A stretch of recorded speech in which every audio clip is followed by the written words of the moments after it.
If you could see how sweaty Abby's palms are. No! I didn't know where that sentence was going. I thought you were going to say how sweaty Troye is. Oh. I'm like, really?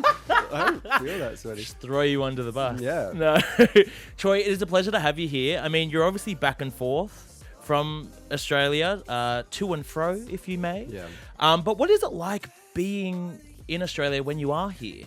Oh, for me, I'm like the happiest when I'm here. A rush, mayhap. 100%. I feel the rush when I'm here. Oh my god. No, yeah, my whole family's here. My friends are here. I grew up here. Like, this is like 100% home. So, yeah, America for me feels a bit like a workplace, and then this is like a life place, you know? Yeah. And I mean, I just want to jump straight in because this morning you have finally put the rumors to rest, the hotly anticipated remix of Rush, Pink Pantheress, and your self-admitted crush, Hyunjin from Stray Kids. You were sort of teasing it. I mean, in July, you were talking about how much you would have loved to collaborate with him. How hard was it to keep this under wraps, especially with the millions of people around the world just begging for it to happen?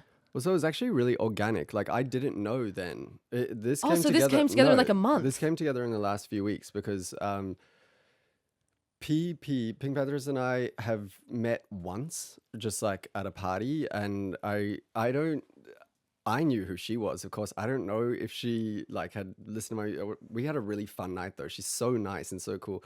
And so we just like had this like, you know, party night together basically. And then I met Hyunjin in France. We were at this fashion show, and I just kind of like went down the rabbit hole afterwards of watching videos and listening to the music, and then kind of simultaneously the conversations were happening, and then they both hopped on the song, and yeah, it comes out really soon tomorrow, Sydney time. Yeah, very, very exciting. But I do want to take it back to just what you called Pink Pantheress PP. PP? PP. Yeah. No. You have nicknames for... Well, I don't know. I've never called her that to her face. It's just like on text when we're like, you know, talking about the song, it's like, oh yeah, PP just sent her verse or like whatever, you know. Does she sign off PP? No, but when she texted me for the first time, she was like, hey, it's Pink. And I was like, that's so hot. And you were like, Alicia? Name. Yeah, right. Funhouse remix? Yeah. I was like gagged by that. I thought that was a really cool first name. And speaking of collaborators, friends, I have seen a couple of snaps of you and fellow Aussie artist Nick Ward. Are there any potential collaborations, writing? What's happening there? Yeah, so Nick's on my album as a writer, actually. I'm a really, really big fan. I'm like super inspired by him and his whole project. And yeah, we met in Sydney, I think, for the first time. And then he came to Sweden to work on my album with me. And I'm so thankful because we got a really special song on the album. Yeah. Well, you mentioned the album very briefly, and we're going to talk about this upcoming album. But for now, we have Rush. It's the latest single from you. How well do you think Rush sort of paints the picture of this upcoming album? Rush is definitely like the most turbo song. Like I didn't make like an album of club bangers. You know, I was really inspired by dance music. So I think that, you know, the whole album, not the whole album, but a lot of the album is, you know, dancey, at least way more dancey than stuff that I've made in the past. But at the same time, I wrote it over like, you know, 2.5 years. And so each song is a story and a moment and like a feeling that I wanted to communicate. And so of course there's, you know, like highs and lows. And but yeah, I would say that Rush is definitely like the most turbo. And that's the thing, this record's something to give each other. You've described it as the epitome of partying, sex, celebration, community, queerness. Rush is obviously the climax of the party, if you will. But what other moments of the party are going to be represented on this album? You know, is it the 4 a.m. chats on those glass tables outside with your friends? Is it the prees? Like, what other moments are we going to see? Yeah, so I mean, there's definitely like house party, you know, like sort of a little more chill than Rush.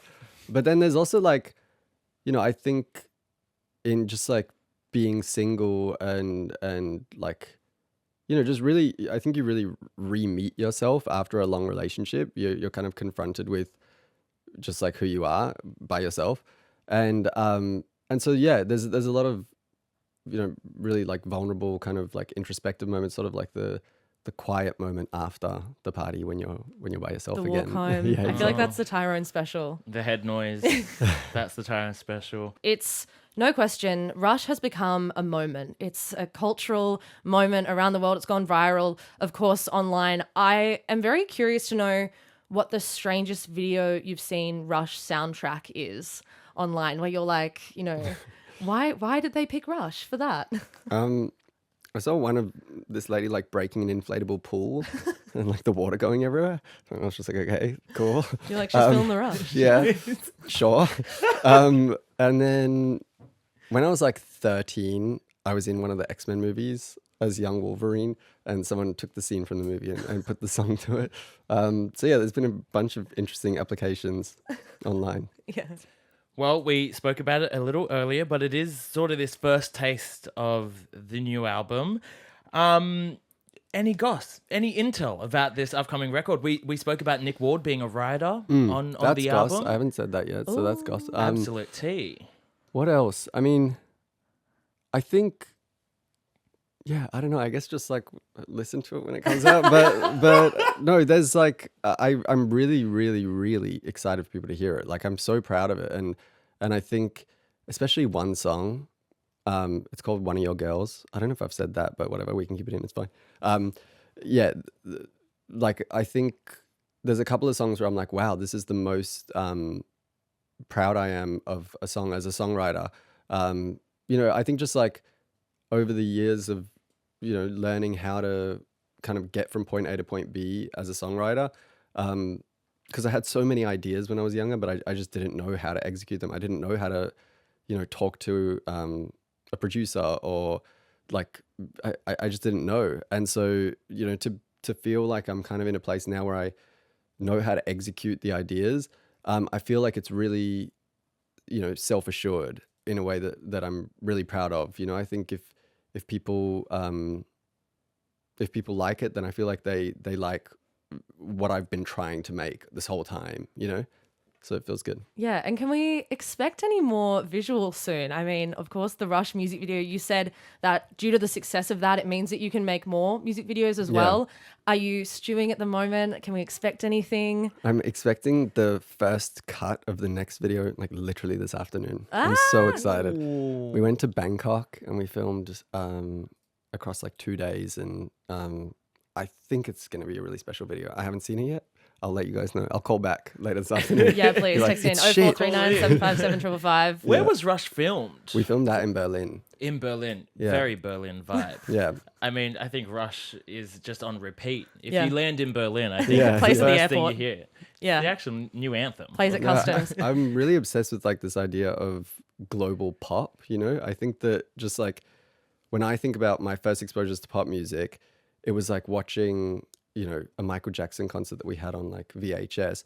And I think it was in South America, and you just see these like hundreds of thousands of people all singing every word. And I think that was for me when it clicked that pop music can be so powerful in bringing people together. And so, you know, and then we made the album all around the world, and I was so inspired by, you know, seeing different places and working in these different cities. And so then I wanted the visuals to line up with that. Yeah, and I'm curious to know, I mean, you have been making pop music as an Australian artist for so many years now. This year, I mean, we've had so many Australian pop moments, not only Rush, Padam as well. Yep. But how have you seen Australia's response to pop music or attitude towards pop music change in the time that you have been a pop artist?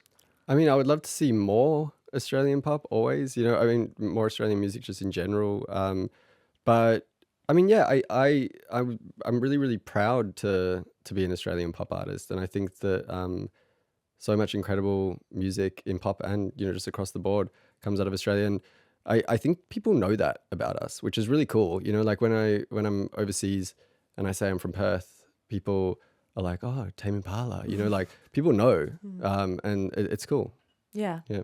And just briefly to touch on this new lifestyle and fragrance brand, Oh, yeah. obviously, Ty and I were saying that your iconic architectural design video of your Melbourne home is one of those videos that's just a go-to when you're with friends sitting on the couch and you're like, what do we watch? Troye AD? Yeah, Pop on the Troye AD? they were like, Troye Sivan's coming in. And I was like, oh, the man behind my dream house.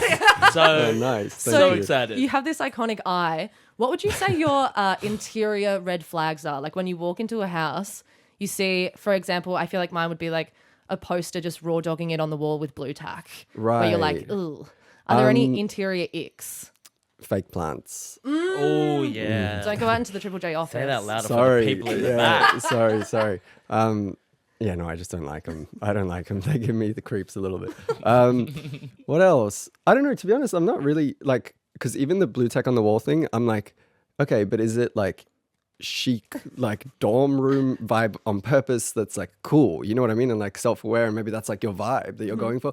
So I think it's like, you know, you can't really go wrong as long as you're doing stuff that you like. Like that's been my biggest thing with, like, you know, when I was designing the house in Melbourne and stuff, is as long as I liked it, I would put it in. I didn't want to go too heavily towards like, oh no, that's not like mid-century enough, or it's not like Italian enough, or whatever. It's just if I liked it, it went. And then I think you end up with something that feels like you know?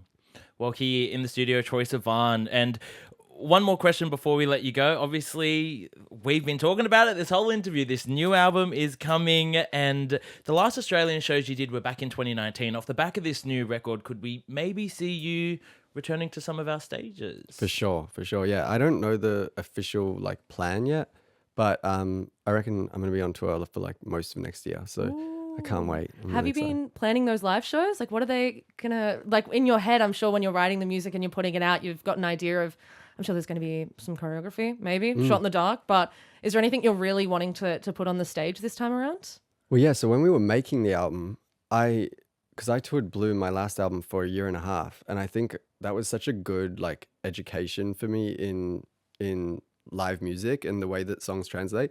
And so then going into this album, it was like kind of a different mindset. Like my best friend and co-writer Leland, we love the Hollywood Bowl. We're obsessed with the venue. I've seen like shows there that have totally changed my life. And every time the producer that we'd be working with would like play a chord that felt right, or like a drum pattern that felt right, we would look at each other and be like, Hollywood Bowl, Hollywood Bowl. And obviously this is like just this, you know, crazy far-fetched dream, but we made the album essentially as like a live show. That's really what we were kind of thinking about. You know, we were like, oh, we need a moment where there's like confetti. What are we going to do? And start, you know, a song from that place of building the tour. Yeah. Exciting. All that and more to look forward to. Of course, the record, Something to Give Each Other, due out in October. And that remix of Rush featuring Pink Pantheress and Hyunjin is dropping tomorrow, Australian time. Troye, it's been great. Thank you so much for coming. Thank you. And good luck with the new slot.